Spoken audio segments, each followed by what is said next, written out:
আসসালামু আলাইকুম। আজকে দেখাচ্ছি মাছ দিয়ে কাঁঠালের বিচি দিয়ে পটল রান্না। আমরা প্রথমে কাঁঠালের বিচি সিদ্ধ করে নেব, নিয়ে পানিটা ফেলে দিব।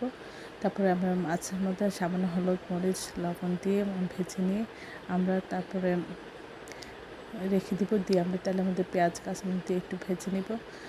ভাজা হয়ে গেলে আদা চামচ আদা বাটা, আদা চামচ রসুন বাটা দিয়ে একটু ভেজে নিয়ে সামান্য একটু পানি দিব।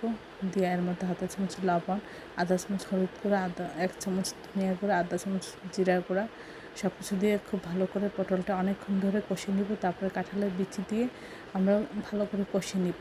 তারপরে আমরা পরিমাণ মতো পানি দিয়ে এটা ঝোল দিব। দিয়ে আমরা মাছটা দিয়ে ঢেকে এটা রান্না করব।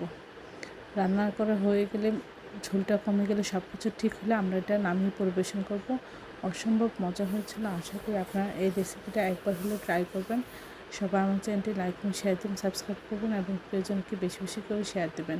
নামানোর আগে একটু জিরা করে দেবেন, তাহলে টেস্টটা বেড়ে যাবে। দেখতে যেমন সুন্দর অসাধারণ লাগছে, খেতে হলে তেমনিও অনেক মজা হয়েছিল। আশা করি এই রেসিপিটা একবার ট্রাই করবেন। আর আমার চ্যানেলে সব রকম রান্নার রেসিপি রয়েছে। আশা করি আসসালামু আলাইকুম। আজকে দেখাচ্ছি ডিম দিয়ে পটল রান্না। আমরা প্রথমে এখানে একটা ডিম ভেজে নিচ্ছি, নিয়ে কুচি কুচি করে কেটে নিচ্ছি। এখন আমরা কেটে রাখা আলু এবং পটল আমরা কিছুটা তেলের মধ্যে ভেজে নেব। ভেজে নিয়ে উঠিয়ে রাখবো। তারপর আমরা পাত্রে তেল দিয়ে পেঁয়াজ, কাঁচামরিচ দিয়ে একটু ভেজে নিয়ে এর মধ্যে আধা চামচ আদা বাটা, আধা চামচ রসুন বাটা দিয়ে আমরা একটু ভেজে নেব। তারপর সামান্য একটু পানি দিব। দিয়ে এর মধ্যে আধা চামচ হলুদ গুঁড়া, আধা চামচ ধনিয়া গুঁড়া, আধা চামচ জিরা গুঁড়া, আধা চামচ লবণ সব কিছু দিয়ে আমরা খুব ভালো করে কষিয়ে নেব। কষানো হয়ে গেলে আমরা এর মধ্যে কেটে রাখা ডিম দিয়ে দিব আর কিছুটা কষিয়ে ঝোল দিয়ে দিব।